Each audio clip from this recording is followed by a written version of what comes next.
Good morning friends. சிவனோட பஞ்ச சபைகளில் ஒரு சபை இருக்கிற இந்த கோவிலில் தான் நம்ம இப்போ இருக்கோம். இது எந்த கோவில், இந்த கோவில் எங்கே இருக்குது, இந்த கோவிலுக்கு எப்படி போகலாம், இந்த கோவிலோட சிறப்புகள் என்ன, இது எல்லாத்தையும் இந்த பதிவில் பார்க்கலாம். வாங்க நாம் இப்போ வீடியோக்குள்ளே போகலாம். திருவள்ளூர் மாவட்டம் திருவாலங்காட்டில் இருக்கிற வண்டார்கோயிலி சமேத வடாரணீஸ்வரர் இந்த கோவிலில் தான் நம்ம இப்போ இருக்கோம். முதல்ல இந்த கோவிலுக்கு எப்படி போகலாம் அதை பற்றி பார்க்கலாம். திருவள்ளூர்லேருந்து அரக்கோணம் போகிற வழியில் திருவிழாங்காடு என்ற இடத்துல தான் இந்த கோவில் இருக்குது. இந்த கோவில் வந்து பார்த்திங்கன்னா திருவிழாங்காடு பஸ் ஸ்டாண்ட்லேருந்து வாக்கபிள் டிஸ்டன்ஸ் தான் இந்த கோவில் இருக்குது. நீங்கள் பஸ்ஸில் போனீங்கன்னா திருவிழாங்காடு பஸ் ஸ்டாப்லேருந்து இந்த கோவிலுக்கு நடந்தே போயிடலாம். ஒருவேளை நீங்கள் ட்ரெயினில் வந்தீங்கன்னா சென்ட்ரலில் இருந்து அரக்கோணம் அந்த ஒரு ட்ரெயினில் திருவிழாங்காடு அந்த ஸ்டேஷனில் இறங்கிட்டு அந்த ஸ்டேஷன்லேருந்து 5 கிலோமீட்டர் டிஸ்டன்ஸ் தான் இந்த கோவில் இருக்குது. நீங்கள் வந்து பார்த்தீங்கன்னா திருவிழாங்காடு ரயில்வே ஸ்டேஷனில் ஒரு ஷேர் ஆட்டோ இல்லை ஒரு ப்ரைவேட் ஆட்டோ பிடிச்சி தான் இந்த கோவிலுக்கு போகிற மாதிரி இருக்கும். அதுக்கேற்ற மாதிரி நீங்கள் பிளான் பண்ணிக்கோங்க.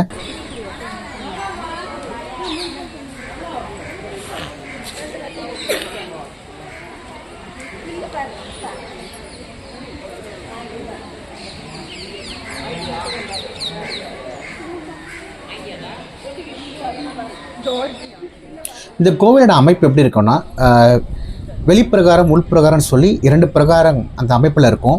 இந்த கோவிலுக்கு வெளிப்பிரகாரத்தில் வந்து பார்த்திங்கன்னா ஒரு பசு மாடம் இருக்கும். நீங்கள் பசுக்கு வந்து எதனா ஃபீட் பண்ணணும் அப்படின்னா நீங்கள் ஃபீட் பண்ணலாம். அங்கே வெளியே வந்து பார்த்திங்கன்னா புல்கட்டில் விற்றுக்கிட்டு இருப்பாங்க. நீங்கள் அதெல்லாம் வாங்கிட்டு நீங்கள் கொடுக்கலாம். ஒருவேளை நீங்கள் கையில் ஏதாச்சும் கொண்டு வரணும்னா கொண்டு வந்து இங்கே கொடுத்துக்கலாம்.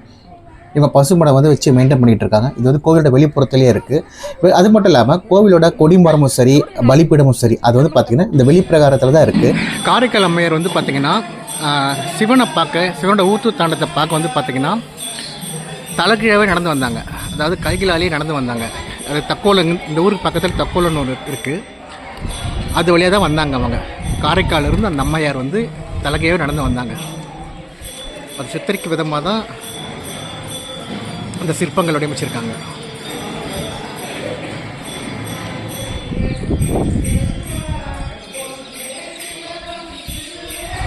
சிவனின் தேவார பாடல் பற்ற கோவில்களில் இந்த ஆலயமும் ஒன்று. அது மட்டும் இல்லாமல் திருநாவுக்கரசர், சம்பந்தர், சுந்தரர் ஆகியோர் இந்த கோவிலில் தேவார பதிகம் பாடியதாக சொல்லப்படுகின்றது.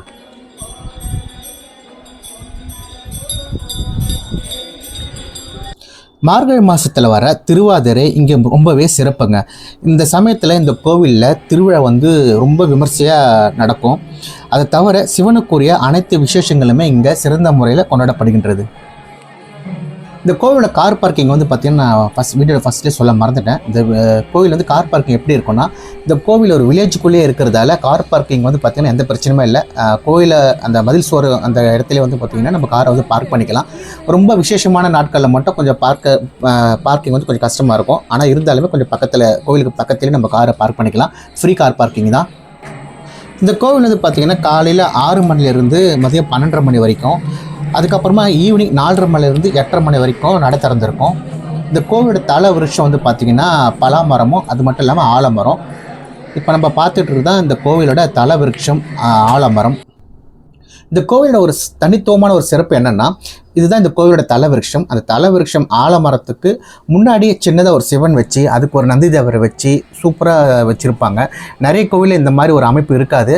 இந்த கோவிலில் இந்த மாதிரி ஒரு அமைப்பு, அதை பார்க்குறதுக்கே சூப்பராக இருக்குங்க. தலவிருட்சம், சிவன், நந்தி தேவன் சொல்லி நல்லாயிருக்கும் பார்க்குறதுக்கே. நாங்கள் வந்து ஆருத்ராவுக்கு ஒரு 2 நாளுக்கு அப்புறமா போனோம். அப்போ வந்து பார்த்திங்கன்னா இந்த கோவிலில் சில பூஜைகள்லாம் பண்ணிட்டு இருந்தாங்க. கொஞ்சம் கூட்டம் அதிகமாக தான் இருந்தது நாங்கள் போனப்போ. சிவபெருமான் சுயம்ப மூர்த்தியாக இத்திருத்தலத்தில் அருள் புரிகின்றார். அது மட்டும் இல்லாமல் அம்மனின் 51 சக்தி பீடங்களில் இது காளி சக்தி பீடம். இறைவனால் அம்மையே என அழைக்கப்பெற்று சிறப்பிக்கப்பெற்ற காரைக்கால் அம்மையார் தன் தலையால் நடந்து வந்து நடராஜரின் திருவடியின் கீழிருந்து சிவனின் ஆனந்த இன்ப வெள்ளத்தில் திளைத்திருக்கும் திருக்கோவில் இது. இந்த கோவில் வந்து பார்த்திங்கன்னா இந்து சமய அறநிலைத்துறை அவங்களால இந்த கோவில் வந்து நிர்வகிக்கப்பட்டு வருகின்றது. அது மட்டும் இல்லாமல் திருத்தணியில் இருக்கிற முருகர் கோவிலோட அந்த நிர்வாகத்தின் கீழ் தான் இந்த கோவில் இருக்கிறதாகவும் சொல்கிறாங்க.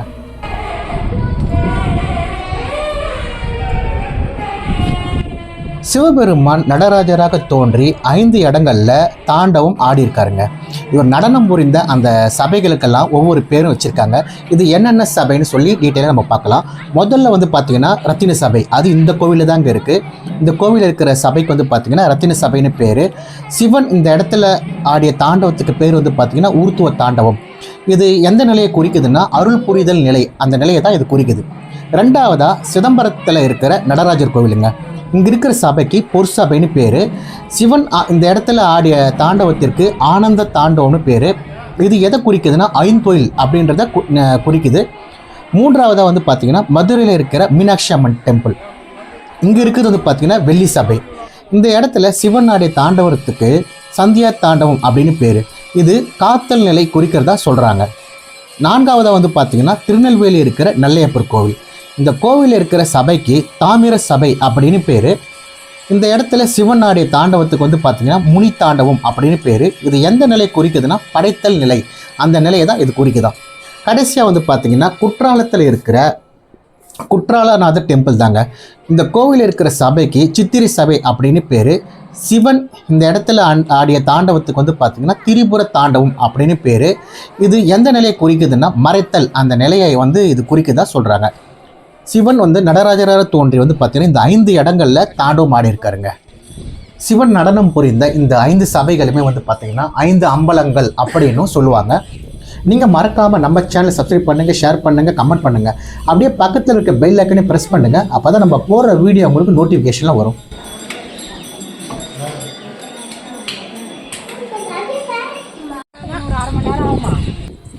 இந்த கோவில் இருக்கிற சிவனை தேவர்கள் அனைவரும் வணங்கி வழிபட்டதாக சொல்கின்றனர்.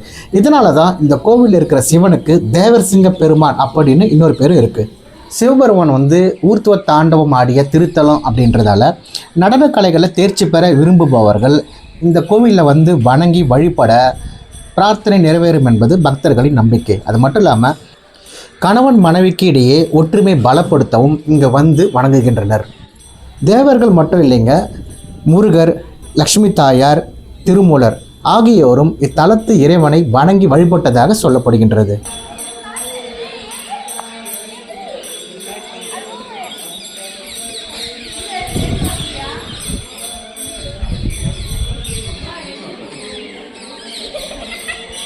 பன்னிரெண்டாம் நூற்றாண்டைச் சேர்ந்த இந்த கோவில் வந்து பார்த்திங்கன்னா சோழர்கள் காலத்தில் கட்டப்பட்டதாக சொல்கிறாங்க.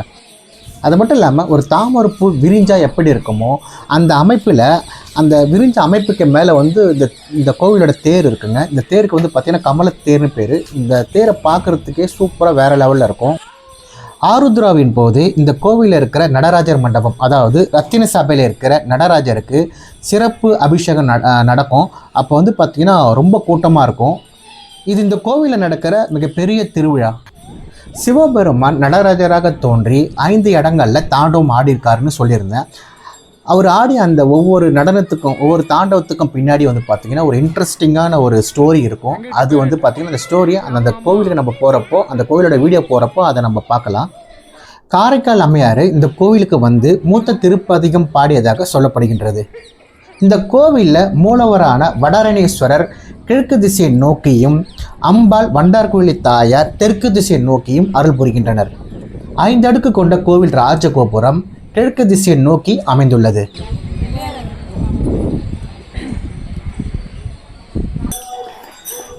இப்போ இந்த கோவிலோட ஹிஸ்ட்ரியை பார்க்கலாம்.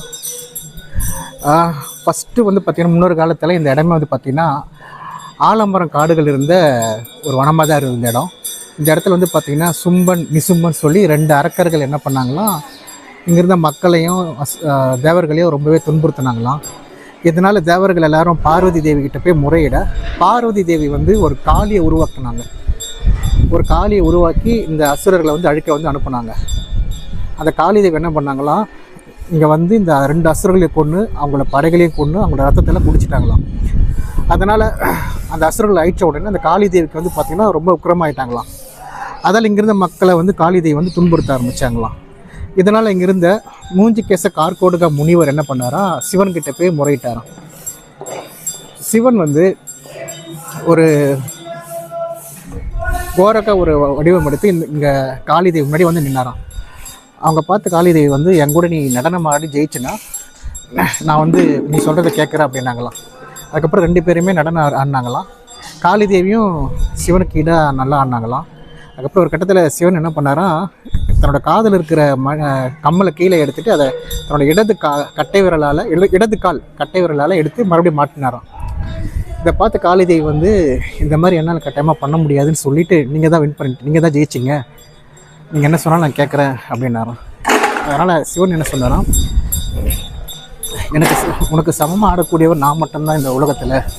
அதனால் என்னை வந்து இந்த தளத்தில் வணங்குறவங்க என்னை வணங்குறதுக்கு முன்னாடி முதல்ல உன்னை வணங்கிட்டு அதுக்கப்புறமா என்னை வந்து வணங்கினா தான் என்னை வணங்கின பலன் முழுசாக உங்களுக்கு கிடைக்கும் அப்படின்னு சொன்னாராம்.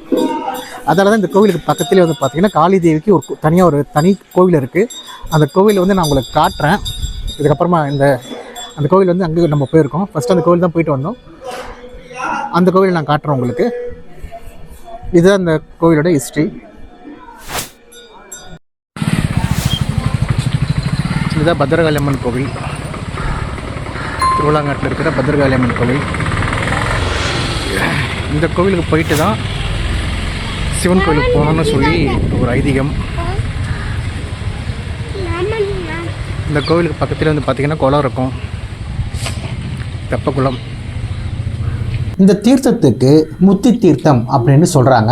இந்த குளத்தில் வந்து பார்த்திங்கன்னா குளிக்கிறதுக்கு இப்போது அனுமதி இல்லைங்க, குளிக்கிறதுக்கு அனுமதி இல்லை இந்த குளத்தில் இப்போதைக்கு. சிவனுக்கும் காளிதேவிக்கும் நடந்த அந்த நடன போட்டி வந்து பார்த்திங்கன்னா நிறைய சுவாரஸ்யமான சில விஷயங்கள் வந்து நடந்திருக்கும். பார்வதி தேவி, நாரதர் இவங்க தான் வந்து பார்த்திங்கன்னா இந்த நடன போட்டிக்கு நடுவராக இருந்திருக்காங்க. அது மட்டும் இல்லாமல் பிரம்மாவும் விஷ்ணுவும் தான் அந்த நடனத்துக்கு ஏற்ப இசையை அமைச்சிருக்காங்க. கிட்டத்தட்ட 17 விதமான நடனங்கள் ஆடியிருக்காங்க. அது மட்டும் இல்லாமல் காளி தேவியும் சிவனும் ஈக்குவலான ஒரு பர்ஃபார்மன்ஸ் தான் கொடுத்துருந்தாங்க. கடைசியாக தான் சிவன் வந்து பார்த்திங்கன்னா ஊர்த்துவ தாண்டவம் ஆடிருக்காரு. இந்த ஊர்த்துவ தாண்டவன்றது என்னென்னா ரொம்பவே ஃபாஸ்ட்டான மூமெண்ட்டு தான் அந்த ஊர்த்துவ தாண்டவம். போட்டியோட இறுதியில் சிவன் தன்னோட கம்பலை வேண்டுமென்ற கீழே விழச்செய்து தன்னோட இடது கால் கட்டை விரலால் எடுத்து மறுபடியும் மாட்டியிருக்காரு. ஸோ இதை வந்து பார்த்திங்கன்னா காளி தேவியால் பண்ண முடியல. இதனால தான் அவங்க தோல்வி அடைஞ்சிட்டாங்க. சிவன் கோவிலுக்கு பேக் சைடு தான் அந்த பத்ரகாளி அம்மன் கோவில் இருக்குது. அந்த சிவன் கோவிலேருந்து இந்த கோவிலுக்கு வாக் பண்ணியே போயிடலாம், இல்லை நீங்கள் காரில் போகிறதால காரில் போகலாம். இந்த கோவில் வந்து பார்த்திங்கன்னா பத்ரகாளி அம்மன் வந்து வடக்கு திசையை நோக்கி காட்சி தருவாங்க. நிறைய பேர் இந்த அம்மனுக்கு வந்து பார்த்திங்கன்னா எலுமிச்சம்பழ மாலை வந்து செலுத்துவாங்க. குழந்தைகளுக்கு ஏற்படும் அந்த பயம் நீங்கவும் எதிரிகளோட தொல்லை நீங்கவும் இந்த அம்மனை வணங்கி வழிபட அது நிவர்த்தி ஆகும்னு சொல்கிறாங்க. இந்த பத்ரகாளி அம்மனை வணங்கினதுக்கு அப்புறமா தான் பக்கத்தில் இருக்கிற சிவன் கோவிலுக்கு போயிட்டு தரிசனம் பண்ணணும் அப்படின்றது ஒரு ஐதீகம். நாங்கள் இந்த பத்ரகாளி அம்மன் கோவிலுக்கு போயிட்டு அதுக்கப்புறமா தான் சிவன் கோவிலுக்கு போனோம். இந்த கோவிலுக்கு போயிட்டு அதுக்கப்புறம் அந்த கோவில் 2 கோவில் சேர்த்து எங்களுக்கு வந்து பார்த்திங்கன்னா ஒரு 2.5 மணி நேரம் ஆச்சுங்க. எங்களுக்கு நாங்கள் கோவிலுக்கு போயிட்டு தரிசனம் பார்த்துட்டு வெளியே வர்றதுக்கு 2 கோவிலுக்கு சேர்த்து ஒரு 2.5 மணி நேரம் கிட்ட ஆச்சு. இந்த கோவிலை பற்றின எனக்கு தெரிஞ்ச தகவல் நான் பதிவு பண்ணியிருக்கேன். வாய்ப்பு கிடைக்கும் போது இந்த கோவிலுக்கு கட்டாயமாக குடும்பத்தோடு போயிட்டு வாங்க. மீண்டும் ஒரு பதிவில் சந்திக்கிறேன். Tata, bye bye.